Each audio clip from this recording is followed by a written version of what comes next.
A 1400-year-old problem. We were cleverly deceived so that we could foolishly and blindly surrender ourselves to the mullahs in Iran. In the years before the revolution, they seemed open-minded, so we shared our feelings with them. They were great listeners then, but after the revolution, the same mullahs terrified us and our families. The moral sickness they displayed choked our hearts with fear. They started with terrorizing individuals. Then they massacred communities who favored local leaders. They slaughtered thousands of our contemporary innocent Kurds, something Iran experienced when Arabs invaded Iran in 7th century A.D., or when Genghis Khan swept over Iran in 13th century A.D. People like me who have survived death in the Middle East and taken shelter in the West cry out to Western communities to be aware of the radical Muslims' ambitions. However, many offer excuses to avoid the issue. Some say that Western people have established freedom strongly, so Islamists will not be able to take over. But they say this at a time when Islamists have already strengthened their roots, penetrated many political arenas, established Shari'a in some areas, and are posing a great threat to life in the West. Our own personal testimonies and experiences that speak volumes about Islamists are ignored or discounted. Why should we not be at least a little worried that Islamists in the West may follow the footsteps of their peers who shed the blood of millions in Islamic countries? Sadly, many who are deceived by Islamists do not want to face the truth, but unwisely take the easy option of assuming that Islam will be different in the West. They choose to ignore the words and deeds of Islamists in the West, which point to the fact that Islam cannot be compatible with any democratic values, and Islamists will not be able to tolerate democracy after they gain power. Minority Islamists in Iran approached us in a similar way they're approaching people in the non-Islamic societies. None of us who were fighting for freedom could have imagined that our unity with the mullahs would pave the way for their tyrannical rule that rejects justice. That's why we are crying loudly and pleading that people should not trust Islamists or anyone else who says that Islam is a religion of peace. In Iran, we were unable to discover that the fundamental problem was not the committed followers of Islam, but Islam itself. It is Islam that leads mullahs to establish a Bedouin-style rule in Iran. It was Islam that guided the heavy hands of Islamic governments to prevent Iranians from relying on the great values of their culture, which cherished individual rights, and pushed back Islam's inhumane values. Cyrus, the great king, left a great legacy for us to resist fascism. This legacy has never been so raised up in the history of Iran since the invasion of Islamists as it was in the time of the Shah. We were proud of our culture and did not believe that Islamists could take over in the face of what we had inherited from the great King Cyrus. I, Cyrus, announce that I will respect the traditions, customs, and religions of the nations of my empire and never let any of my governors and subordinates look down on or insult them while I am alive. From now on, I will impose my monarchy on no nation. Each is free to accept it, and if any one of them rejects it, I never resolve on war to reign. While I am king of Iran, Babylon, and the nations of 4 directions, I never let anyone oppress any other, and if it occurs, I will take his or her right back and penalize the oppressor. And while I am monarch, I will never let anyone take possession of movable and landed property of others by force or without compensation. While I am alive, I prevent unpaid forced labor. Today, I announce that everyone is free to choose a religion. People are free to live in all regions and take up a job provided that they never violate others' rights. No one should be penalized for his or her relative's faults. I prevent slavery, and my governors and subordinates are obliged to prohibit exchanging men and women as slaves within their own ruling domains. Under the creed of Cyrus, a government cannot restrict the rights of people and dominate their rights, beliefs, emotions, and everything else. He's saying that as the King of Kings, he is ready to limit his rights for the freedom of people. He left a legacy which encouraged us to stay out of others' lives and let fellow citizens, no matter what their rank, race, or religion, put their ideas into practice and exercise their creativity for the good of their country and communities. As a successful king, Cyrus knew that no community could survive without individual autonomy and achievement. He decided to stand for individuals' freedom. We never thought that Islamists would be able to rise to power in the face of our Iranian culture and in the face of the 20th century civilization. How could the democratic and participative values of this great king, which so shaped our culture, give way to the authoritarian and repressive principles of mullahs permitting Islam to take over our lives? Islam is the number one religion for promoting deception. The Quran says that Allah is the best of deceivers. What can be expected from Allah's committed followers if their spiritual leader is known as the best of deceivers? This is what the non-Islamic societies in the world need to know about Iran. They need to understand what Islam does to the citizens of a country if they ignore the internal components of Islamic teachings. We were deceived very subtly. No matter how long Islamists live with people and no matter how many times people discover their deceptions, they are still clever in hypnotizing people and deceiving them continually. They seek out new methods of deception in order to yoke people. Iran has been the battleground between Persian and Arabian cultures from the first day of the Islamists' invasion. Iranians continued to remember Cyrus and Darius, the great kings, but mullahs schemed to redirect and control their minds. Throughout the Islamic history of Iran, Islamists knew that they could not separate Iranians from their past.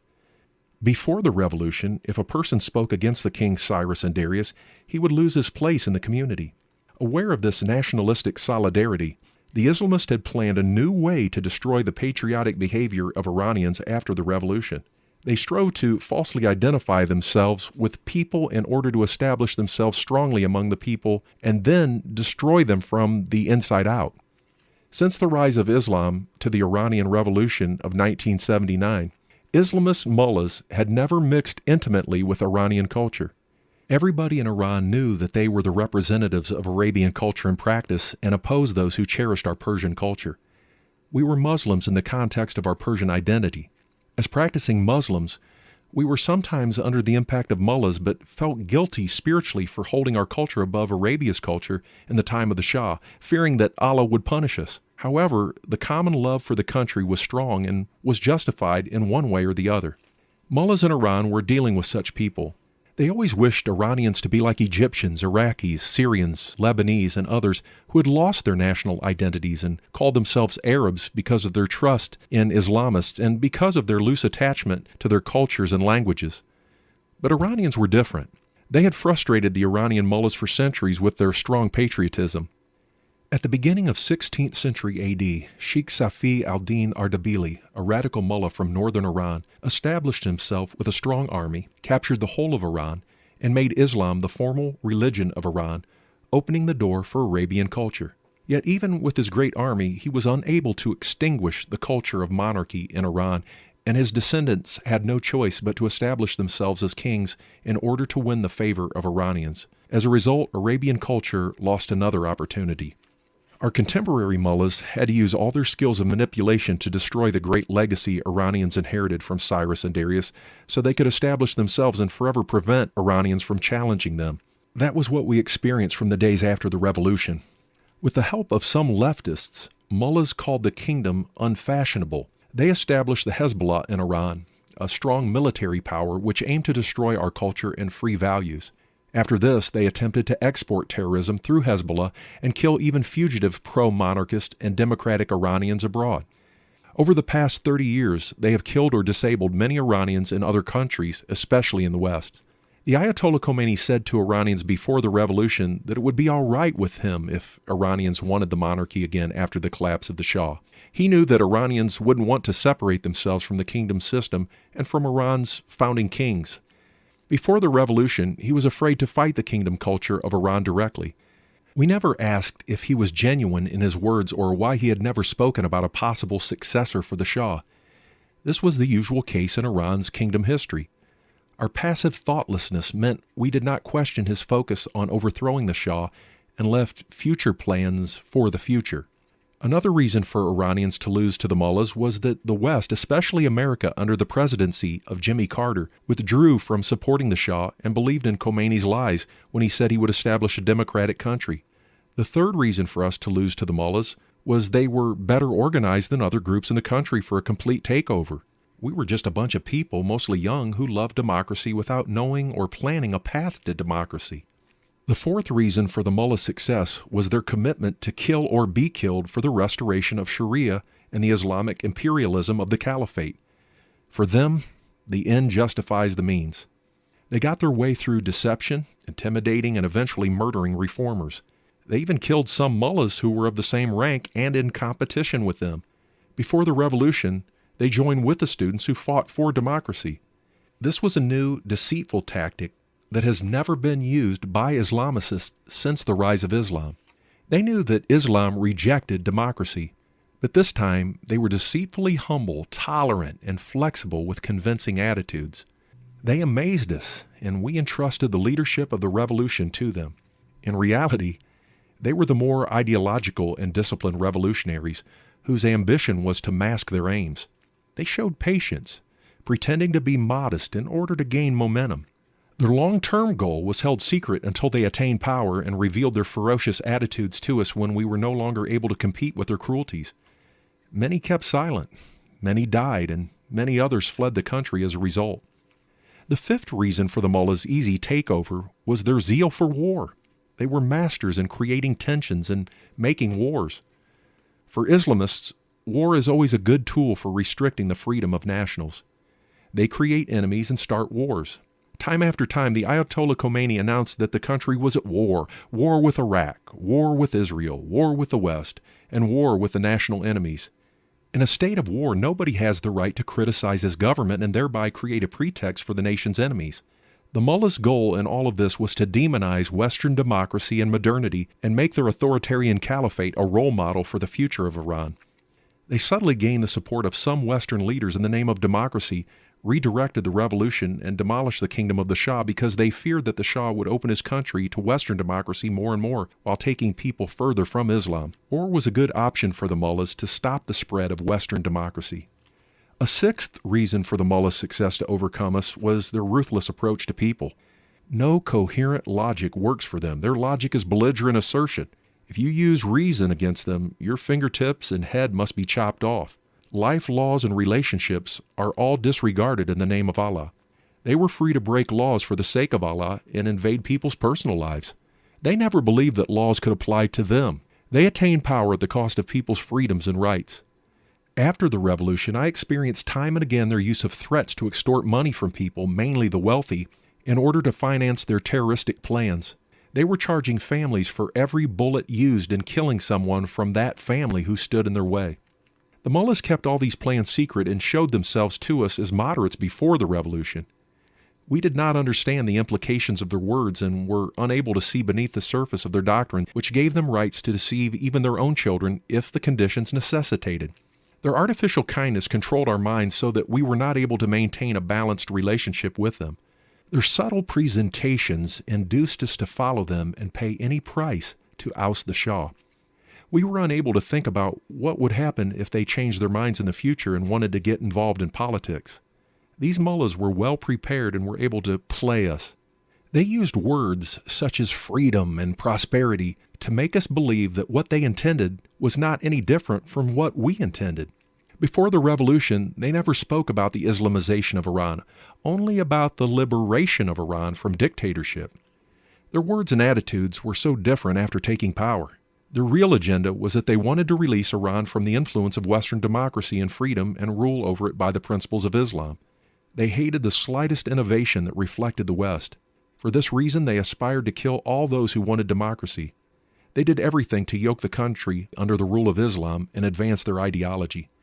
They spread their radical narrative into every school, university, organization, and into mainstream journalism. For the cause of Islam, they sacrificed every scholarly standard that would give knowledge of freedom and prosperity to people.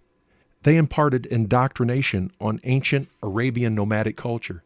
They indoctrinated the university students and ensured that anyone with their own opinion would never get a university degree. The same policy applied to those who wanted jobs. Their repression went to such an extent that many families and communities encouraged at least one of their family members to become a religious guard so that he could play the role of a mediator and rescue them in times of difficulty. It is always after gaining power that Islamists reveal their true colors and surprise people with intolerance. Contemporary uprisings in Islamic countries and Islamist access to power have always proven the dualistic nature of Islamists. It is heartbreaking that this deception has been at work in many Islamic countries, but no Muslim nations have been able to learn a lesson and discern the crafty nature of Islam. They would rather blame fundamentalist groups for hijacking Islam. After the rise of the Ayatollah Khomeini in Iran, hundreds of unhappy Muslims who protested against the mullahs were killed simply because they believed that the mullahs did not follow true Islam. This is the response we receive from many moderate Muslims who say that Islam is a religion of peace. Islamists are hijacking it. Unfortunately, moderate Muslims do not know and do not want to know Islam for themselves. They have just been compelled to repeat from childhood that Islam is inherently good, peaceful, and nothing bad could exist in it. Islam has deprived Muslim nations of free thinking and speaking. This Islamic problem enabled the mullahs to redirect the educational principles of our country to reflect Mecca's unquestionable nomadic principles. Because of Islam, the mullahs abandoned impartiality, rejected the education of females, and showed hostility to non-Islamic values. They disrespected Iranian history, replacing the thousands of years old logo lion on Iran's national flag with the Arabian logo of Allah. They robbed the younger generation of knowledge about the history and ideals of their country, which their forefathers had passed on from generation to generation. But those young people who did not look Islamic and refused to wear a beard did not have access to jobs and education. Girls who gave weight to the culture of their forefathers were tortured or denied basic rights. Iranians from minority groups were treated as second-class citizens and persecuted because of their beliefs. This is what Islamists have been doing to their people over the last 1,400 years of Islamic history. They stripped them of their national honor and deprived them economically, culturally, and morally. They fought creativity and blocked the doors of prosperity to their nations. They prospered only when they occupied and looted other lands, as the Ottoman Empire did. Their political principles only served their own interests for establishing the Islamic Shari'a. The Islamists' backward law and culture help neither Iranians nor any other Muslim nations in the world. Islamists never want to see the forest for the trees. They see everything through the eyes of an Arabian dry and lifeless culture. Anytime they had an opportunity to rule, they created a community in which the atmosphere of hate led to ongoing political and social violence.